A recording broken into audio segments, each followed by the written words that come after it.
Isa pong magandang gabi sa inyong lahat, mga kaibigan, sa inaabot po ng atin pong pag-aaral sa gabing ito.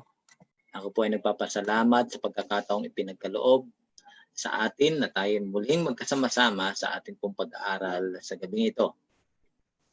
Tunay na ang Diyos ay napakabuti na ipinagkaloob sa atin muli ang isang magandang gabi upang tayo po ay mag-aral ng salita ng Panginoon. Tayo po ay nasa ikapitong Bible study na ating pong ginagawa sa ating pong series sa paglapit kay Kristo Bible Seminar.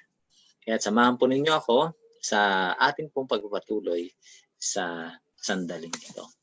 Atin pong ihanda ang atin pong sarili sa atin pong simula sa magitan po ng pag-awit po ng atin pong theme song, ang Ligaya ng Buhay Kung Kilala Mo si Kristo.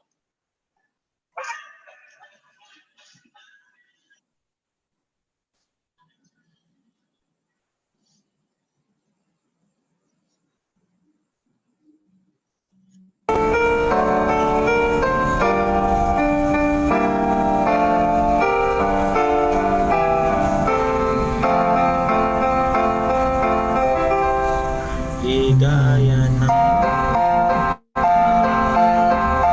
kung kilala mo si Kristo. Ligaya ng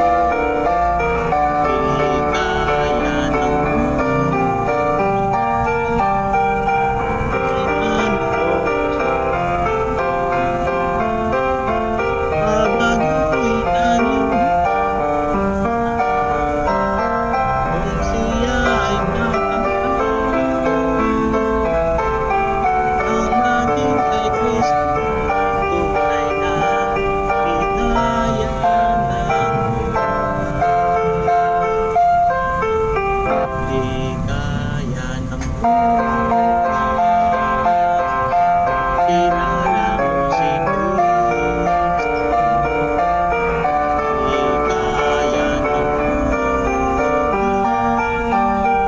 kung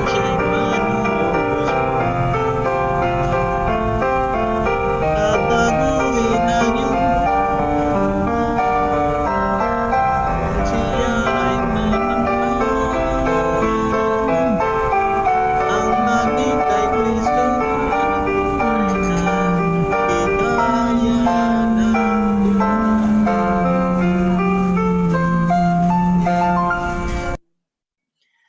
tayo po ay pangungunahan sa pamagitan ni Sister Virgie sa atin pong pasimulang panalangin. Sister Virgie. Tayo po ay manalangin, yumuko po tayo.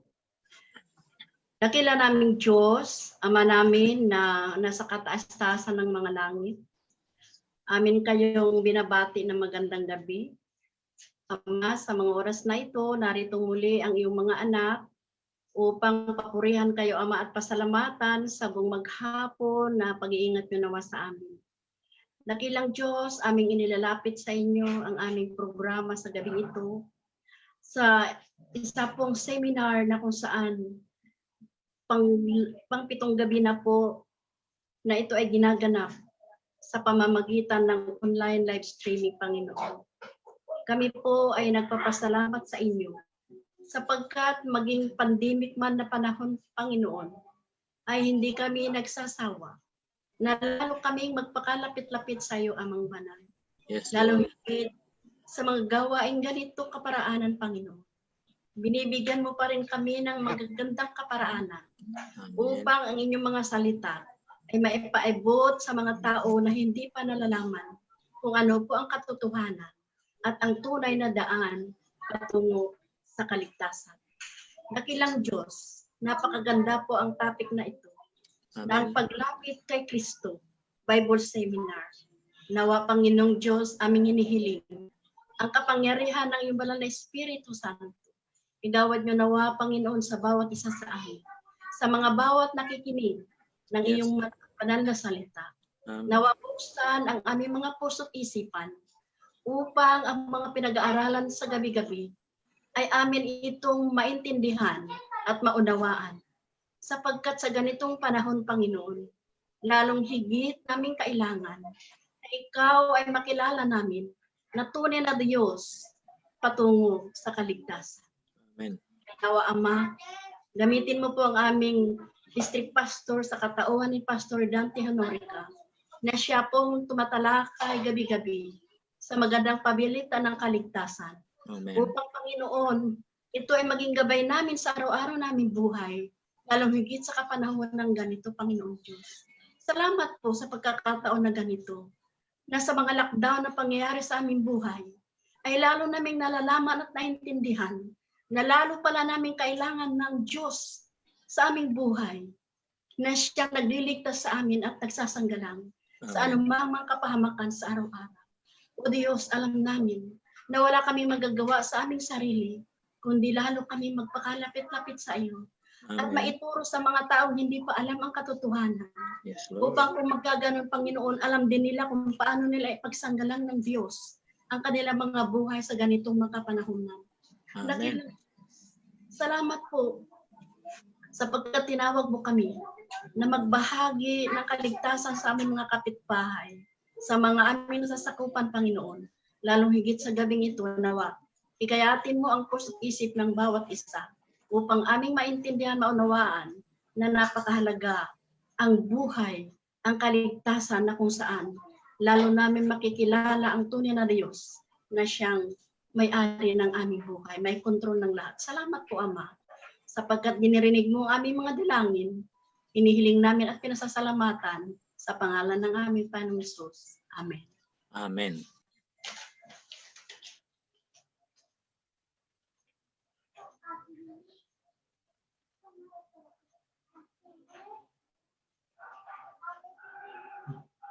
Baka hindi narinig yung prayer ko. Narinig niya. Nalaman niya siya.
Ito ay napakahalaga sa sandaling ito.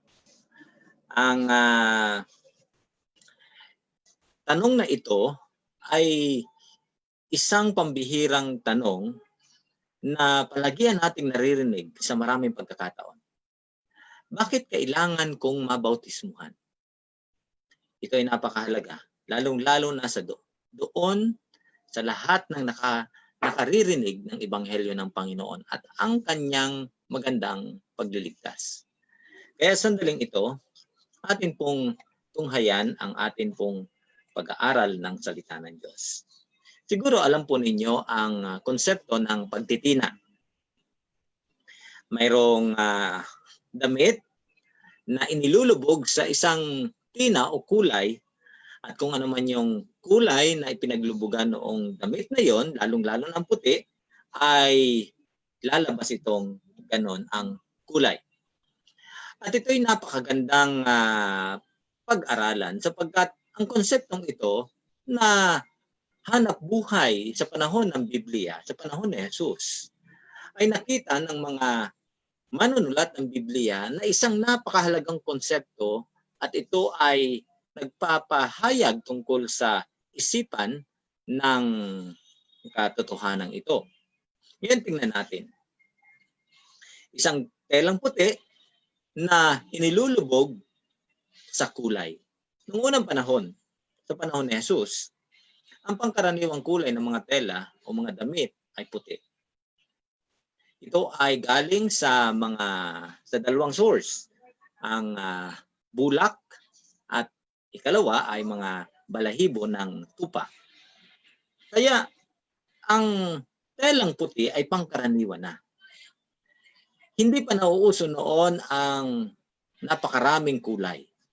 Ngunit natagpuan nila na ang pagtitina ay nakakatulong para sa mga nagbebenta ng telang puti.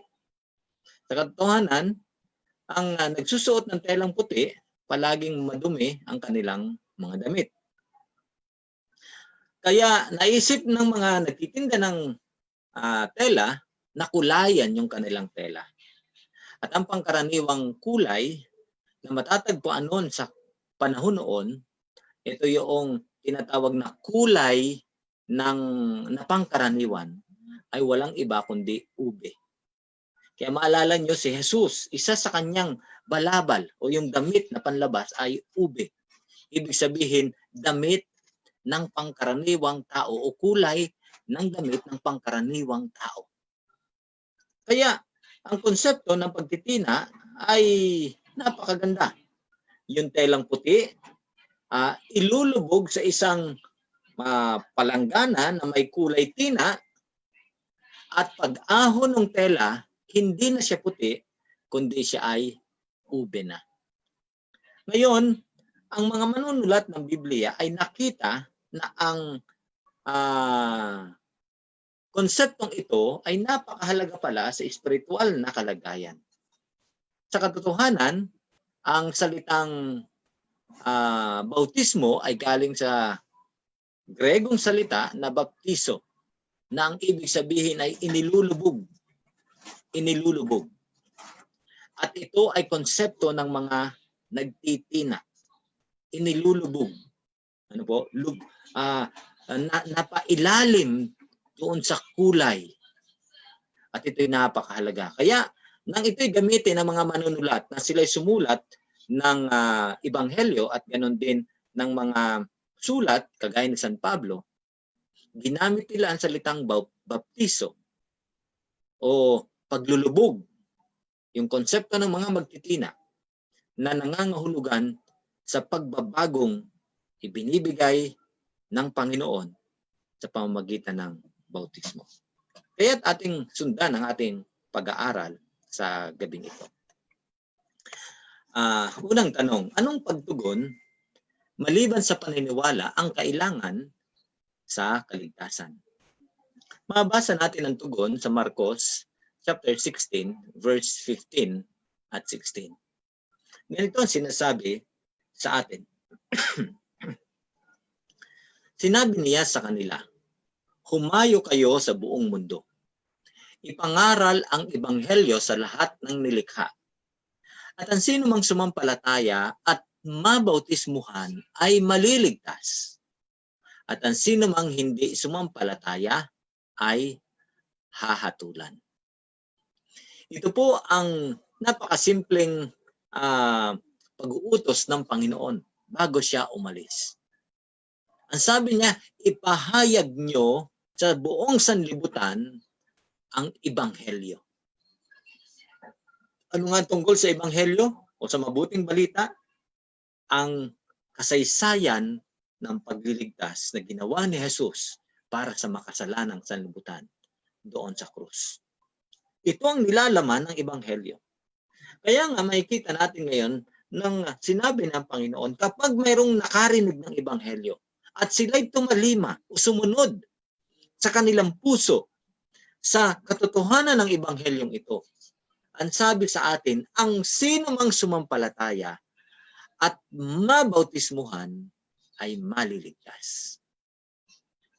Ito po ay napakahalaga sapagkat idinidiin dito na hindi pwedeng mahiwalay sa isa na kumikilala sa Panginoon at tinanggap siya na Panginoon at tagapagligtas na siya ay mabautismuhan. Ngayon, sa anong tatlong pangalan dapat bautismuhan ang isang mananampalataya? Ito ang sabi sa atin sa kaparehong ebanghelyo sa aklat ng Mateo 28:18 hanggang 20. At lumapit si Jesus at nagsalita sa kanila na sinasabi, lahat ng kapamahalaan ay ibinigay sa akin sa langit at dito sa lupa.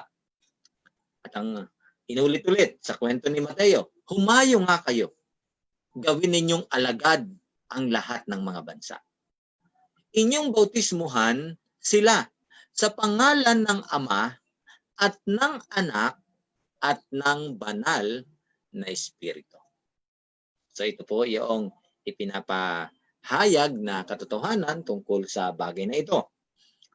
Ang bautismo ay ginagawa sa pangalan ng Ama, ng Anak, at ng Banal na Espiritu. At ang sabi sa verse 20, turuan nyo sila na ganapin ang lahat ng mga bagay na aking iniutos sa inyo. At ito po ay napakahalagang konsepto o pagtuturo ni Jesus. At narito, ang sabi niya, kanyang pangako, ako ay kasama ninyo sa lahat ng mga araw hanggang sa katapusan ng kapanahunang ito.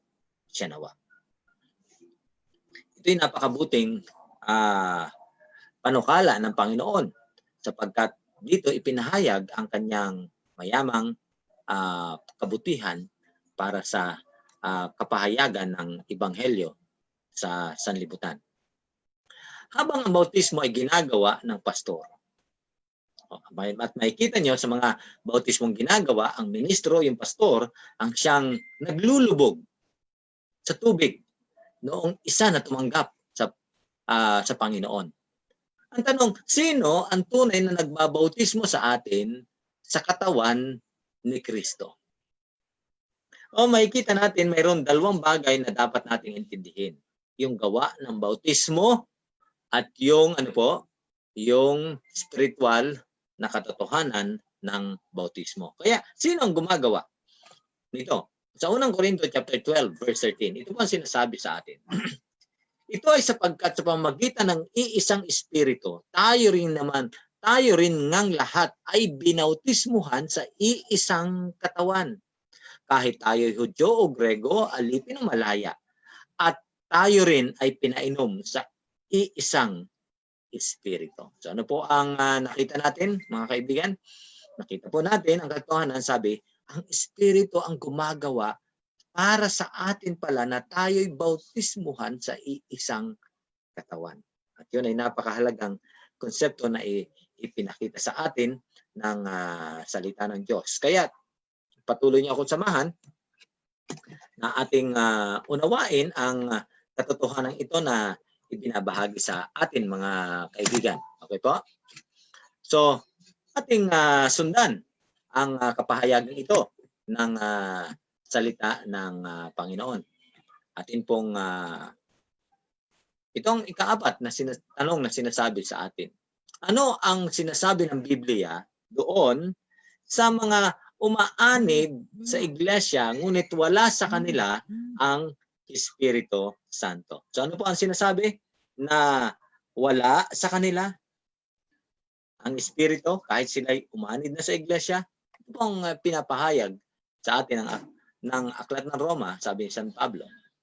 Kayo, Roma chapter 8 verse 9. Ito po ang kapahayagan. Kayo ay wala sa makalamang kalikasan. So, kapag tinanggap natin ang Panginoon, wala na tayo sa makasalanang likas. Okay po? Makalamang kalikasan. Kayo ay nasa Espiritu kung ang Espiritu ng Diyos ay tunay na nananahan sa inyo. So, kailangan daw may pananahanan ng Banal na Espiritu. At ito ang konsepto na sinasabi ng Panginoon. Ang isa na tumanggap kay Jesus, ang kanyang buhay, ang kanyang katawan ay nagiging templo ng banal na Espiritu. At ito'y nananahan sa kanya ang Espiritu ng Diyos. Ang sino mang walang Espiritu ni Kristo, siya ay hindi sa kanya. Kaya napakahalaga pala na sa konsepto ng bautismo, sa pagkatotohanan ng bautismo, ipinapakita sa atin na ang presensya ng banal na Espiritu ay nagiging mahalaga sa ating buhay. At ang banal na Espiritu ang tumutulong na tayo ay maiugnay sa katawan ni Kristo. Hindi lamang ang literal na bautismo kung saan tayo nagiging kabilang o nagiging kaanib sa isang iglesia. Ngunit napakalinaw at higit pa sa pisikal na karanasan ang espiritual na aplikasyon ng bautismo para sa ating buhay. Sa halip na mabuhay ang dating buhay ng kasalanan, anong uri ng buhay ang dapat nating ikabuhay kapag naranasan natin ang bagong pagsilang? Ang salitang bagong pagsilang o yung bagong kapanganakan ay konsepto na binanggit ni Jesus kay Nicodemo sa Juan chapter 3 verse 3. Kaya, ang sabi sa atin, kung wala na tayo sa dating buhay ng kasalanan, anong uring buhay ang mayroon tayo ngayon? At ito ang dapat nating sa kabuhayan. Ito po ang sinasabi sa atin. Sa Roma chapter 8 verse 10, ang kasunod na talata. Yamang si Kristo nga ay nasa inyo, tunay ngang ang katawan ay patay dahil sa kasalanan. Ngunit dahil sa katuwiran, ang espiritu ay buhay. So, sa kaisipang ito, makikita natin mga kaibigan, na kapag ang isa ay tumanggap kay Jesus at sumampalataya sa kanyang ebanghelyo, sa kanyang pagliligtas na ginagawa, at napasakop sa pamamagitan ng bautismo, ang sumasakop sa kanya, ang nananahan sa kanya, ay walang iba kundi ang Espiritu. Kaya patay na siya nang siya'y ilubog sa libingang tubig, ngunit bumangon siya na buhay sa Espiritu. At mamaya, babalikan natin yung konsepto ng pagtitina upang maunawaan pa natin ang kapahayagang ito tungkol sa bautismo. Ano ang nangyayari sa atin kapag tayo ay nabautismuhan kay Kristo? Ito po ang sabi sa atin, Galatia chapter 3, verse 27. Ito ay sapagkat kayong binautismuhan kay Kristo ay ibinibihis si Kristo. So sino daw po ang binibihis? Ito'y ginamit, ang konsepto na ito ay, sa konseptong ito ay ginamit yung tinatawag na pananamit o damit. Siyempre, damit lamang po yung ating ginagamit na pambihis. At dito, sa konsepto ng damit, ipinakita sa atin na si Kristo na ang nabubuhay sa atin. Wari bagang isinuot natin yung damit na ito'y walang iba kundi si Kristo. Ang biyaya ni Kristo. Dinamitan tayo ng bagong kasuotan. At ito'y napakalinaw sa atin. Ngayon, kung babalikan natin ang konsepto ng pagtitina, isang bagay ang ating makikita. Kagaya ng yung puting tela na kapag inilubog sa kulay na ube, ano pong mangyayari? Aalisin siya doon sa tina at yung telang puti ay hindi na puti kundi kulay ube na, telang ube na. Ganon din sa konsepto ng bautismo. Ang isa na tumatanggap kay Kristo, kapag siya'y dumaan sa bautismo, pumapasok siya sa tubig ng bautismo na makasalanan at aahon siya doon sa tubig ng bautismo na malinis. Nakikita po ninyo? Kagaya ng paghuhugas, kagaya ng paglilinis, umaalis ang isang tao doon sa libingang tubig ng bautismo na isang malinis na tao, matuwid, sapagkat ang kanyang buhay ngayon ay isa ng bagong buhay. At ito'y napakahalagang katotohanan.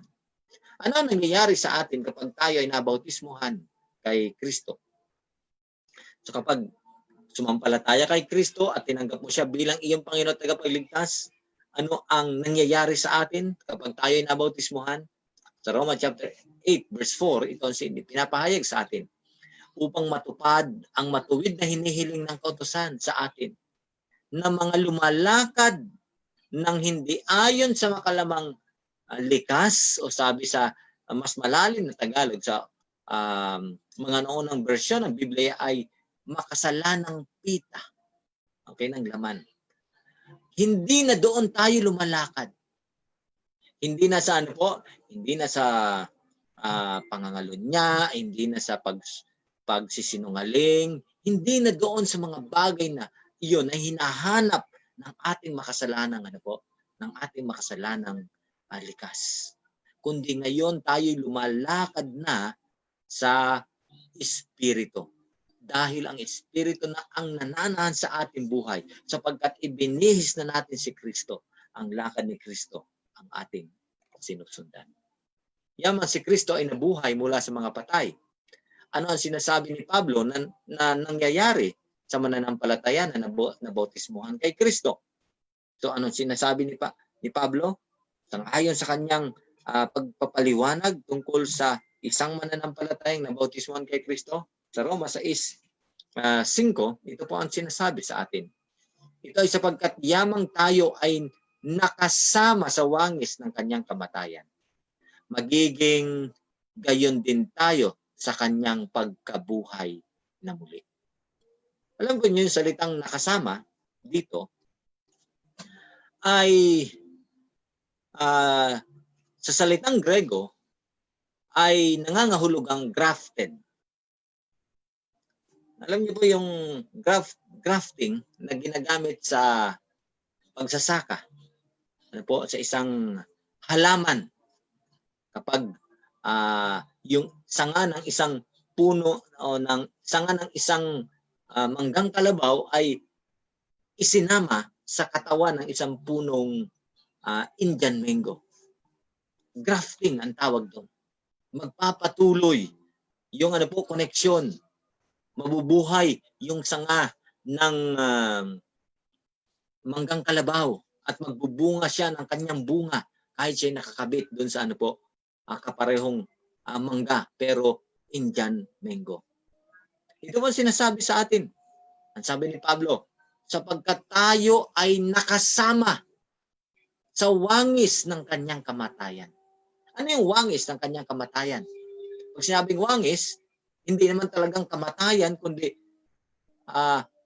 kapareho. Okay po? Anino. O kaya ay imahe ng kanyang kamatayan. At ano yung imahe na yon ng kamatayan ni Kristo? Ito'y walang iba kundi ang bautismo. So kung paano si Jesus namatay, okay po, inilibing at bumangon muli sa panibagong buhay, tayo rin ay nagiging ganon. Sapagkat tayo ay kasama, grafted sa kanyang kamatayan, ito rin ay mangyayari sa ano po, sa kanyang pagkabuhay. Kaya ang sino man na sumampalataya kay Kristo at mabautismuhan, ang sabi ng Marcos 16:16, ay tunay na ano po, katotohanan, maliligtas. At ito'y napakagandang pakinggan. Ano ang kahihinatnan? Ang mga kahihinatnan na ipinako sa krus kasama si Kristo. At ano ang bunga ng karanasan ng bautismo? So, kung namatay, naalala natin, ano ang ibig sabihin? Ipinako sa krus. Namatay sa sarili. Kagaya ng sinasabi ng Galatia 2:20, sabi ni Pablo, ako'y napakong kasama ni Kristo doon sa krus. Pero hindi yun nangyayari sa literal na karanasan ni Pablo. Ngunit ang katotohanan na ang aking pagsang-ayon o ang aking pag-angkin na ang kamatayan, ang ebanghelyo nangyari kay Kristo ay akin ding karanasan. Ito ang nagiging Kaya hinatnan natin. Sa pagpapatuloy ng talata, 3 talata, sa Roma 6, 6, 7 at 8, ganito ang sinasabi sa atin. Nalalaman natin na ang ating dating pagkatao, yung makasalanang pagkatao, ay kasama niyang napako sa krus upang mapawalang bisa ang katawan ng kasalanan. Ano po sabi doon? Napako sa krus. Namatay. Namatay na. Bakit? Naging kagaya ng kay Kristo. Kung si Jesus ay namatay sa krus, ang ating dating pagkatao ay namatay din sa krus. Napako doon sa krus. At kapag namatay na, wala nang bisa ang kasalanan. Naalala niyo yung konsepto sa Romans chapter 7 na ating pinag-aralan ng mga nakaraang gabi? Yung mag-asawa, yung konsepto ng mag-aasawa, hanggat buhay ang parehong partido, ay ano po, hindi sila pwedeng humanap ng iba pa. Sapagkat kapag gumawa sila, nag-asawang muli, yun ay pangalan niya, laban sa kautusan. Ayun ang sinasabi ng kautusan. Habang kayo nabubuhay, kayo ay mag-asawa. Pero pag namatay na, wala nang bisa ang kautusan na yun. At ganun din ang sinasabi sa atin. Hindi na tayo kasama pa o kaugnay pa sa kasalanan. Bakit? Tapos na. Napawalang bisa na.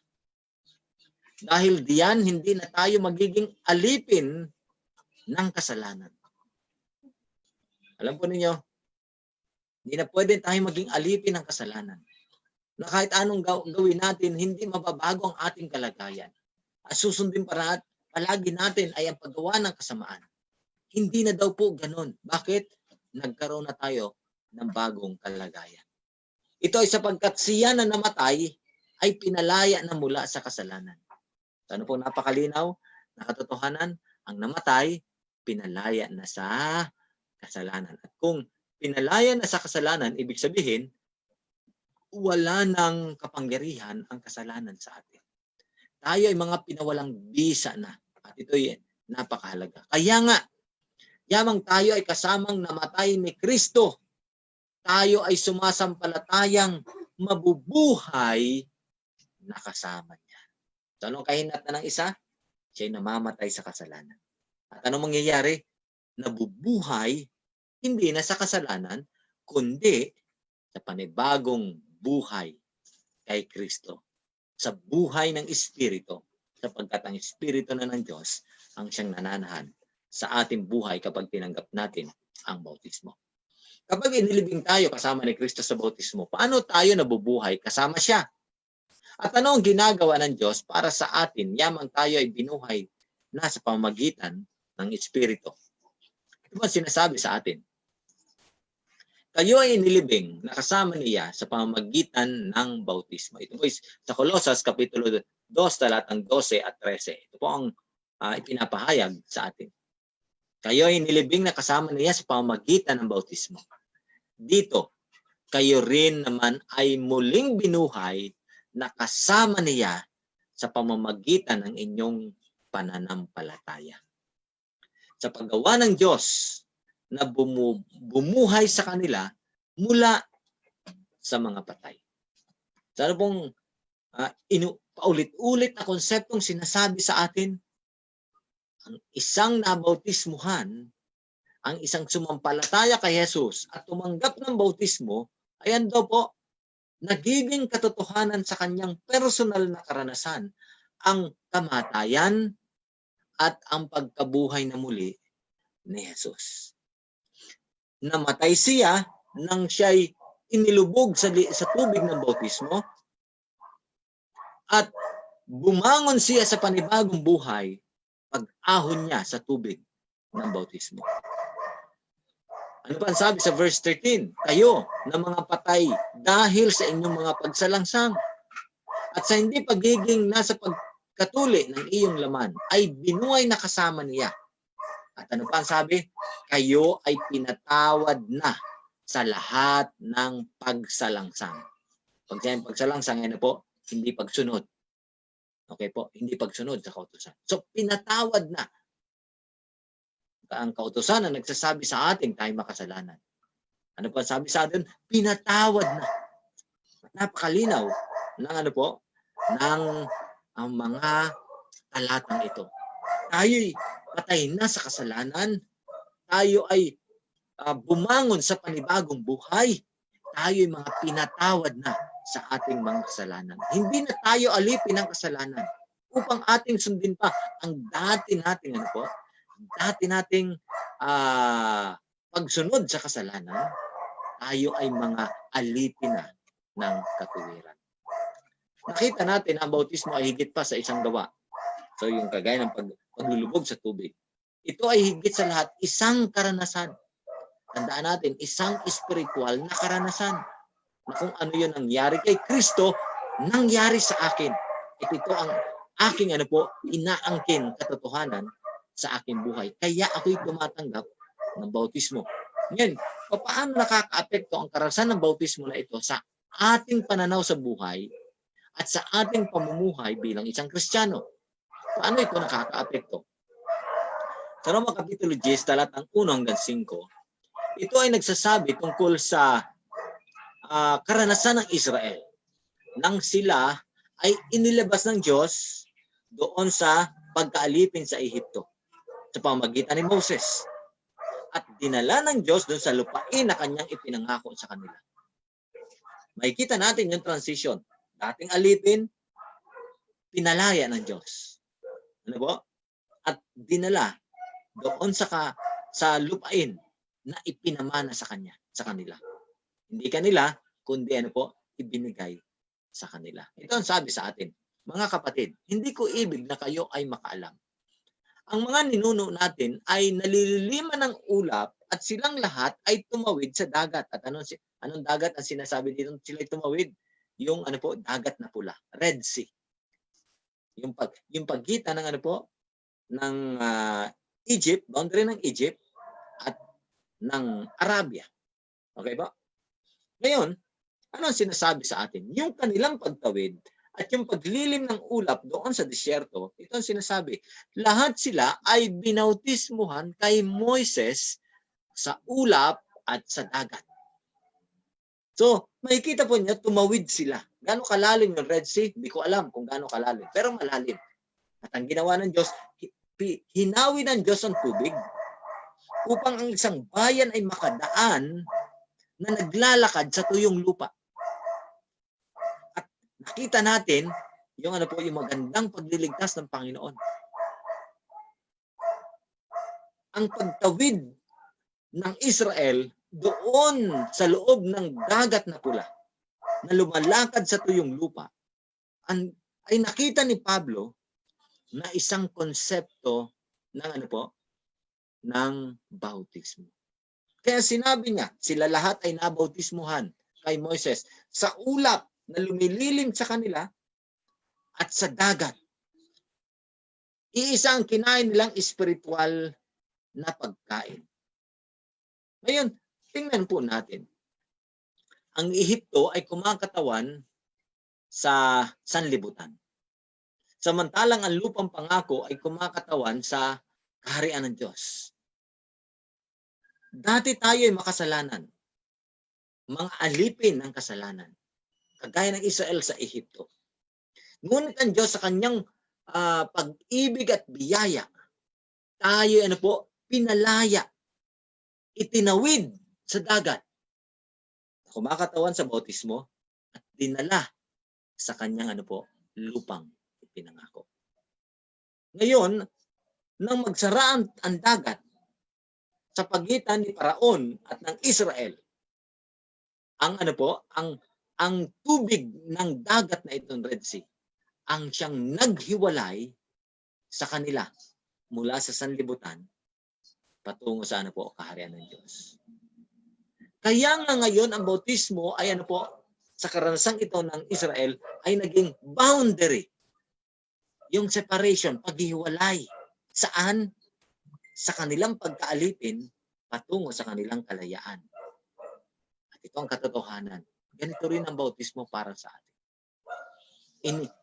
Inihihiwalay tayo sa sa kasalanan, sa kalagayang makasalanan, patungo sa kalagayang matuwid.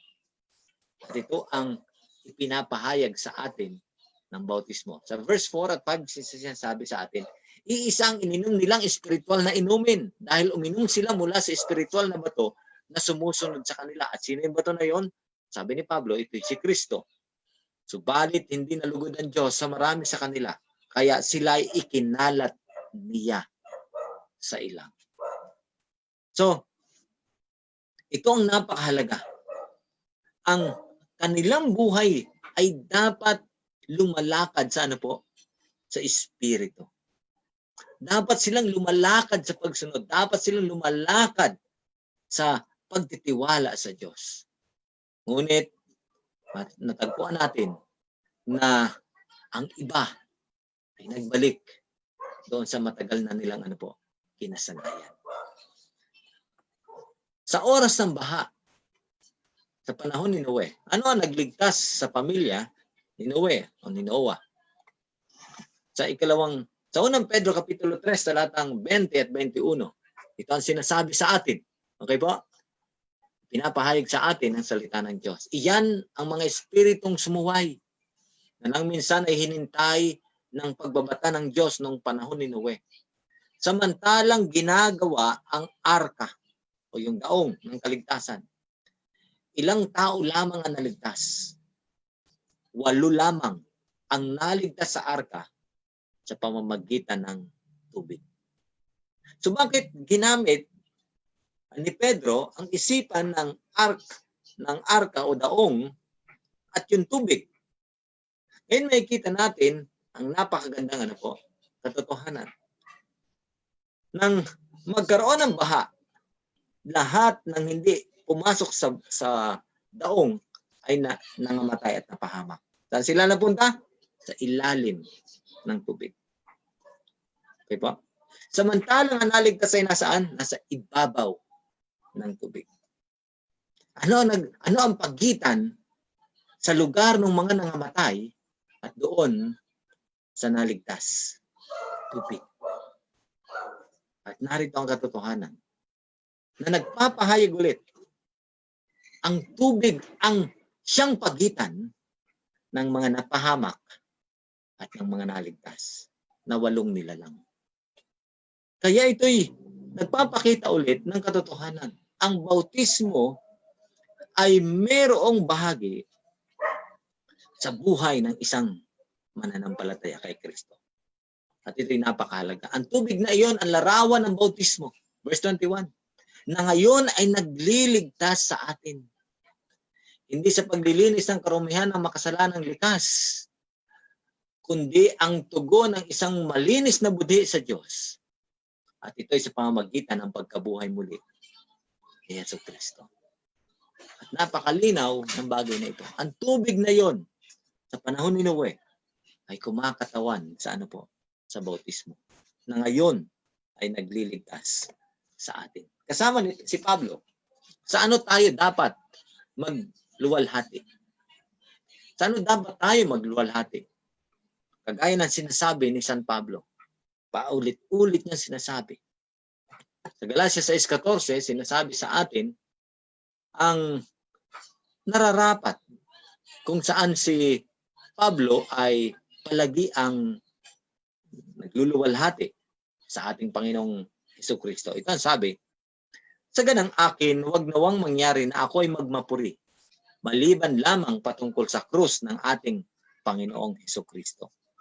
Na sa pamamagitan niya, ang sanlibutan, okay po ang pangkalahatan, ang sanlibutan ay napako sa krus sa akin at ako ay napako sa krus sa sanlibutan.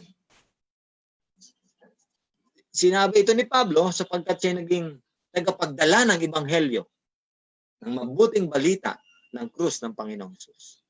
At kasama siya. Siya at ang sanlibutan napako doon sa krus. At ito'y napakahalagang katotohanan na paulit-ulit na sinasabi sa ating ano po, sa banal na kasulatan upang idiin ang kahalagahan, ang tunay na kahulugan ng bautismo kapag ito'y tinanggap, kapag tinanggap ng isang nakarinig ng Ebanghelyo, si Jesus na kanyang Panginoon at tagapagligtas. Ano pa ang pagpatuloy na sa atin? Ano ang hiniling ng eunuko o isang kapon na taga-Ethiopia kay Felipe nang marinig niya ang mabuting balita ng Ebanghelyo? Naalala po niyo sa Gawa chapter 8, may karanasan na sinabi dito. Isang lalaki galing sa pagsamba sa Diyos ang sa Jerusalem ang pabalik na sa kanilang bansa. Ang Diyos ay nag-utos kay Felipe. Dinala siya doon habang siya naglalakbay sa disyerto. Natagpuan niyang ang lalaki ito ay nag-aaral, nagbabasa mula sa salita ng Diyos. At ito ang sabi sa atin, marinig natin ang hiling. Sa Gawa chapter 8, 35 hanggang 38, mabasa natin ang kasaysayan ng lalaking ito. At sinasabi, nagsimulang magsalita si Felipe. Mula sa kasulatang ito, doon sa bahagi ng kasulatan na kanyang binabasa. At anong ginawa ni Felipe? Ipinangaral niya sa kanya si Jesus. So sino po ang pinangaral? Ang ebanghelyo ng kaligtasan, si Jesus.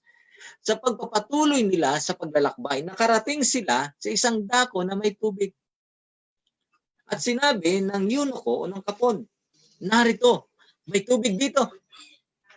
Kung bakit ito nasabi ng eunuko o ng kapon na ito, ay napag-aralan nila ng isang tatanggap o sumasampalataya kay Jesus ay ano po, nararapat mabautismuhan.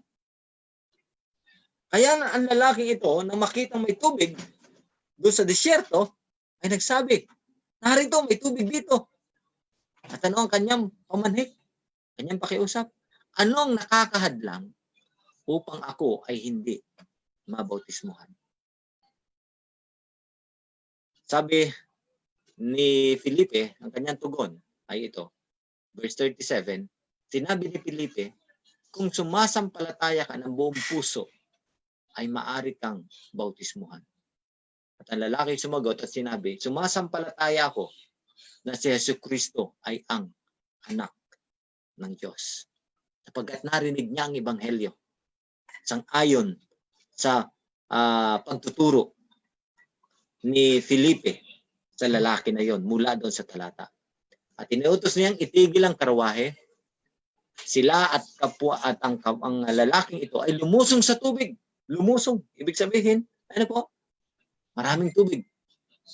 At si Felipe at ang lalaki at binautismuhan siya ni Felipe. Sa sandaling ito, makikita natin na napakahalaga ang konseptong ito. Kung babalikan natin ang sinasabi ni Jesus sa Marcos 16:16, ang sumampalataya at mabautismuhan ay maliligtas. Kaya nga sa sandaling ito, ipinapakita sa atin na wala nang ibang daan patungo sa pagsunod kay Jesus maliban sa manampalataya at mabautismuhan. Sapagkat ito ang inuutos din ni Jesus nang sinabi niyang humayo kayo, gawin niyong alagad ang mga bansa, bautismuhan mo sila sa pangalan ng Ama, ng Anak, at ng Banal na Espiritu. Kaya nga, marahil ito ang pagkakataon na ang Diyos ay nangungusap sa iyo, kaibigan. Ikaw na nakakarinig ngayon ng katotohanan ng Ebanghelyong ito. Napakahalaga na sa isang sumasampalataya ay tanggapin mo si Jesus at ipahayag ang pagtanggap mo ito sa pamamagitan ng bautismo. Nais mo bang tanggapin, kaibigan, ang bautismo gaya ng lalaking ito? O mayroon pa bang makakahadlang na tanggapin mo ang bautismo sapagkat tinanggap mo si Jesus na iyong Panginoon at tagapagligtas? Kung ito ang iyong pasya, nais kong sabihin sa iyo, kaibigan, si Jesus lamang ang iyong katwiran sa pamamagitan ng pananampalataya. At kung handa mong ipasakop ang iyong buhay kay Jesus sa pamamagitan ng bautismo, personal mong mararanasan sa iyong buhay ang pagliligtas na ginawa ni Jesus para sa iyo. Nais kitang anyayahan na yumuko at manalangin. Dakilang Diyos, sa sandaling ito, kayo po ay nagpapasalamat sa inyong kabutihan ay pinagkaloob sa amin. Sapagkat ngayon ay amin pong nasaksihan mula sa kapahayagan ng iyong mga salita na napakahalaga na kami ay mabautismuhan. Hindi sapagkat kami ay magiging kasama sa isang pananampalataya o sa isang iglesia o sa isang simbahan. Kundi ang katotohanan na ito ang siyang ipinapahayag ng salita ng Diyos na ang sino mang sumampalataya at mabautismuhan ay maliligtas. Panginoon, meron kami mga kaibigan na nasa pagpapasya, na sa kanilang buhay tinatanggap nila si Jesus na kanilang Panginoon at tagapagligtas. Panginoon, dumadalangin ako sa inyo. Basbasan niyo sila. Samahan niyo sila. Iparanas mo, Panginoon, na ang lubos na karanasan ng kaligtasan ay personal na mararanasan sa pamamagitan ng pag-aangkin ng buhay ng paglilibing at ng pagkabuhay na muli ni Jesus. Kagaya ng karanasan ng isang tao kapag siya'y dumadaan sa ritual ng bautismo. Nagpapasalamat kami, Panginoon, sapagkat ang iyong kapahayagan na ito ay nagdala sa amin upang aming makita na walang ibang kaming kailangan kundi si Jesus na namatay doon sa krus para sa amin. Maraming pong salamat, O Diyos, sa pagkakataong ito at sa pasyang ginawa ng aming mga kaibigan na sumusubaybay sa sandaling ito. Ito po ang aming dalangin sa pangalan po ni Jesus. Amen. Amen. Atin pong pasalamatan ng Panginoon sa pagbibigay sa atin ng pagkakataon na tayo ay nakapag-aral ng kanyang salita. At sa pagtatapos natin, atin pong awitin ang atin pong theme song, ang ligaya ng buhay kung kilala mo si Kristo. Atin pong awitin ang awit na ito sa pagtatapos.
atin pong pag-aaral sa pamamagitan ng ating closing prayer na ibibigay po ni Sister Glo Marie Sombilya.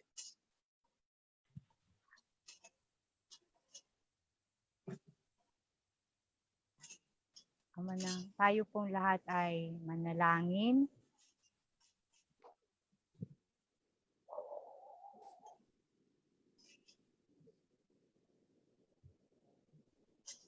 Amin pong binabalik ang kapurihan at pasasalamat sa inyo, aming Ama, sa mga oras na ito. Lubos po kaming nagpapasalamat na kami inyong tinulungan at binigyan na naman ng isa pang mensahe, Panginoon. Isang pabalita na patuloy na nagbibigay sa amin ng kalakasan at ng inspirasyon sa gitna ng krisis na aming dinaranas ngayon. Panginoon, anuman po ang kalalagayan ng bawat isa, anuman po ang aming mga sitwasyon, kami po ay nagdadanas man ng problema, ng mga suliranin, ng mga pag-alala, pagkabalisa at pangamba. Subalit ang mga pag-aaral namin sa gabi-gabi ito, Panginoon, ng inyong mga salita ay patuloy na nagbibigay sa amin ng kalakasan at ng pag-asa. Tulungan, Panginoon, na gaano man kalaki ang aming problema, alam namin at ang aming mga suliranin ngayon, alam namin na meron kami isang Diyos na mas malaki at mas dakila kaysa sa mga bagay na ito. Panginoon, patuloy namin itinatagubilin sa inyo ang kalagayan ng aming bansa. Alam namin na kami humaharap sa napakalaking krisis. Tulungan ng mga leader na siyang nangunguna. Patuloy niyo po silang binigyan ng katalinuhan upang maging maayos ang mga panukala ng aming bansa at tugunan ng aming mga suliranin ng bawat mamamayan. Itinatagubilin din namin sa inyo ang mga frontliners, Panginoon, ang mga medical staff, ang mga taong lubos na nangangailangan ng inyong tulong, Panginoon. Patnubayan sila at alalayan, bigyan ng mabuting kalusugan upang may pagpatuloy nilang kanilang tungkulin para sa bayan. Nilalapit din namin sa inyo, Panginoon, ng mga taong may karamdaman, ng may mga sakit na nararanasan nila ngayon. Tulungan sila, Panginoon, at pagalingin ang mga taong nagugutom, naghihirap at mga walang trabaho, Panginoon. Tulungan sila sa mga oras na ito. Nilalapit din namin sa inyo, Panginoon, ng bayan, ng mga anak, ang Makati District, Panginoon, ang mga pamilyang aming kinakatawanan, ang mga kaibigan namin na patuloy namin nakakasama sa gabi-gabi ng pag-aaral ng inyong banal na salita. Itinatagubilin namin ang lahat ng ito sa inyo, Panginoon. Alam namin na kami ay walang magagawa, subalit sa inyo po ay walang imposible. Panginoon, alam namin na kayo po ang may kontrol ng lahat. Kaya't kami po ay nananalig at nananampalataya na kami hindi nyo bibiguin at hindi nyo iiwan anuman po ang mangyari, aming Ama. Kaya't ang lahat ng ito ay aming samot hinihiling, kalaki po ang aming pag-asa na kami pinatawad nyo sa aming mga kasalanan sa pangalan ni Jesus. Amen.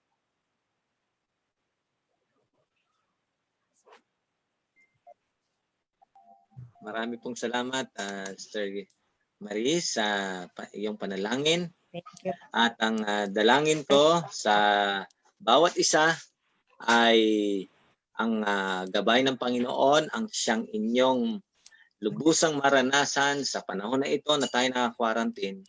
Sa mga sumusubaybay po sa atin sa Facebook at sa amin po mga kaibigan na nakarinig ng napakagandang mensahe ng Ebanghelyong ito. Ang Diyos ang siyang humawak sa inyong pasya sapagkat ito ang nararapat na mangyari sa isang taong tinanggap si Jesus na kanyang Panginoon at tagapagligtas. Marami pong salamat. Bukas akin pong inaanyayahan muli kayo sa ating pong patuloy na pag-aaral. At Sa ikawalong gabi ng ating pong paksa ay ating pag-aaralan ang karanasan ng isang bagong nilalang. Kaya bukas sama-sama po muli tayong mag-aral sa atin pong paglapit kay Kristo Bible Seminar. Magandang gabi po, pagpalain kayo ng Panginoon.